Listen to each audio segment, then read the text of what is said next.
Maayong buntag everyone, kumusta naman mong tanan diha? I hope you guys are doing well. So maupay pag-abot ni Papa Gika nagtibo sa bungsod, then ako na lang pud gipahapit ang guso kay ato na ning i-prepare for breakfast. While nindot atong background music. Babalik ko lamang panahon na naluran. Hindi na sana lungkot ang at hindi na kaya. Tadlay ko sa mga sandaling ko'y di ako magbabago. Sila ang damdam sa ating lumang litrato.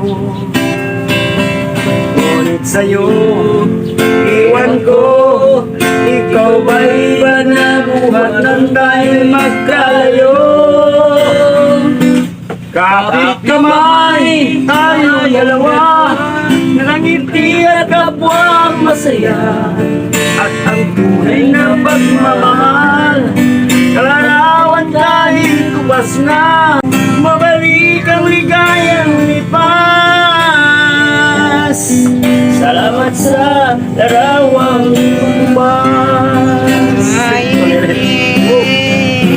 O diba kagaling live concert man. So after that naglayong na sila sa pambot kay ato na ning i-ready no, ato ning i-safety kay kusog ang hangin. Kay basig mawisik kanta sa kaakig ni bagyong Mawar, diba? Dapat safety first. Nya pag human nila glayong ana, continue ang banding-banding, diba? So kani nga guso or seaweed sinatag ni siya sa akong ig-agaw nga nagpuyo sa panangatan. Shout out ko ni Julina Plaza Pasinyo, diba? Kagwapa sa iyang guso. Thank you so much sa paghatag ani, presko pa jud kaayo. So first things first, ato sang hugasan, diba? Para clean and green unya magpabukal tag tubig diha while nag-slice ta sa mga lamaserns diha. Ay unsa pa man nga mga lamaserns inyong gipangita? Oy simple ragod nga mga rekado para sa atong kinilaw, kani ragong kamatis mapag green or orange ba na, nya sibuyas, nya aton pud nag-slicean og gamay nga luya, diba? Unya karon kay nibukal naman ang tubig, unsa pa may atong gipaabot? Ato nang gilunod ang mga guso, ato ni siyang i-blanch for how many seconds.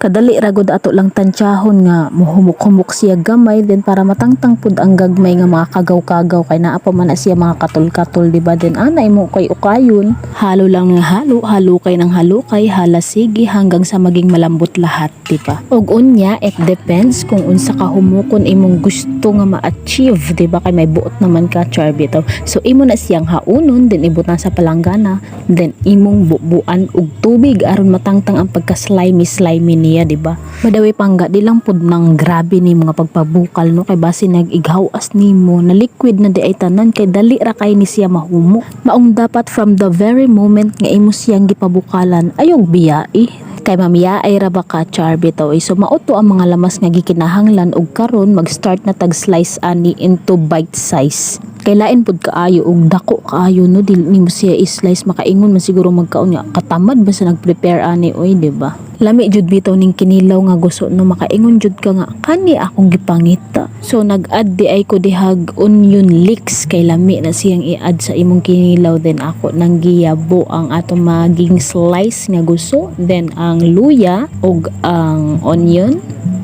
then ang kamatis nga damo kaayo, nindot na siya ka nag-combine ang orange ug ang green, and then ato na siyang pigaan og kalamansi kay para lamian jud, kay lahi man ang kaaslom nga mahatag sa kalamansi kaysa sa suka, diba? So after that ako nang gibutangan og gamayng asin, unya nag-add po di ay ko ground black pepper diha, then ako nang gibutang ang suka, then after that imo na siyang ukay-ukayon kay para mag-mix jud, diba? Mao man ay purpose anang paghalukay-halukay nimo diha para mag-mix ang tanan mga rekados. So diba, very quick and easy. So there you go, kinilaw nga gusto by yours truly, Ate Laila is serve mamahaw ta. Kay unya mag-prepare pud ta sa atong dessert nga made out of guso pud. So tara mga una ta.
So ready na atong hinugasan nga gusto, and now let's prepare the ingredients, which is the pineapple chunks ato raning i-drain. So nagbutang tagbaso diha kay ato maning gamiton ang sabaw unya. Pwede di ka mo gamit bisag unsang klase sa pineapple juice para imong isagol sa gusto, no.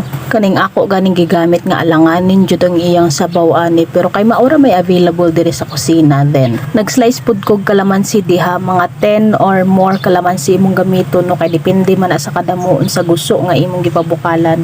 Unya kadtong mga pineapple chunks imo pud siyang sliceon gamay para ma-mix jud siya sa gusto nga gipabukalan, di ba? So shout out day ko nila ni Ice Ilan Ibrail ug Zabrel sa Toledo City. Hi pud ko nimo Sir Edwardson Canillo from Saudi Arabia. Thank you so much for watching. And of course, shout out pud ko nila ni Floriza Yanga, kay John Mark Ricaparente ug kang Miss Nancy Aranita, and of course sa Miguelias family from Pantukan, Davao de Oro. Thank you so much for watching.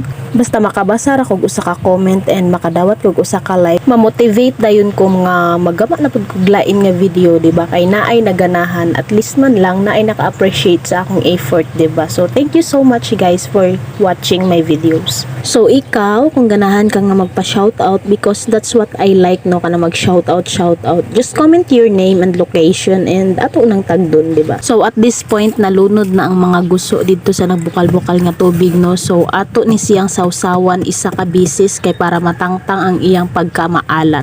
And as you can see, humuk-humuk na siya, no, murag natangtang na ang iyang green nga color. Og atong gitilawan og gamay, medyo parat pa jud siya, maong atong gisawsawan pag maayo diha. Then ato ni siyang i-drain og ato na pod ibalik didto sa gipabukalan nga tubig nato nga bag-o. So trabahoso jud hinuon ni siya nga klase sa pagka-dessert, pero kay lamian man pod maong ato ning ilaban, di ba? Unsa pa man di ay atong arte-artehan, oy nga lami man pod ang iyang mahatag nga lasa, di ba? Pero naay ubang paagi sa pag-prepare ani, no. Ang uban ila sang ibuwad for how many days? Mga 3 to 5 days siguro bago siya completely nga mauga. Then ilang ibabad sa tubig kay para matangtang ang iyang mga asin-asin, kay mo produce man na siya asin kung mauga na siya, kay syempre nagikan man gud sa dagat, di ba? Kita man gani og makaligog dagat nya dili makasawsaw asin-asinon man gani, di ba? Ang gusto pa kaha nga didto nagpuyo. Anyway, wala pa ko nakatry ato nga klase sa pag-prepare sa gusto, no. Kanira maoy ako nasulayan, maoy akong gipakita ninyo. So ana imo ra siyang ukay-ukayon din og ma-feel nimo nga malambot na jud siya, imo nang ibutang ang calamansi juice then ang pineapple juice kay para ma-mix siya while nagbukal-bukal. Unya mga 2 ka minuto ang nakalipas, ingon ani na ang iyang consistency. Hapit na jud maliquid tanan, maong ako nang gipusa-pusa diha kay mauna siya ang sa may punuan dapit, no, maong tiga-tiga pa siya gamay. So kani mauna ni after 5 minutes mauna ni ang result. So I think this is it. Mauna ni atong gipangita nga consistency. Nag-prepare dayon tag Tupperware diha, then ang atong strainer kay para ato migsalaon ang iyang mga dudag ko nga part, no. So mauna ang iyang color because we like it natural, wala ta nagbutang og food coloring diha. So ana imo ra siyang ukay-ukayon ang nabilin nga mga dagko nga parts sa strainer kay para maubos jud ang iyang mga liquids. And now let's start mixing all the ingredients. Just watch and learn, charot. Oy murag expert jud kaayo ba, basta tan-awa lang ninyo kung unsaon nako kay lamian jud ang resulta ani.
I suggest again nga ayaw ninyo gisagol ang pineapple chunks dito sa liquid mixture kay maglisod mog slice no. Mao ni ang akong biggest mistake diri sa akong procedure nga gama. So lesson learned, never again. Maong dapat natin makatunan sa atong mga pagkakamali, di ba? So at this point na ako nang gislice ang mga lubi.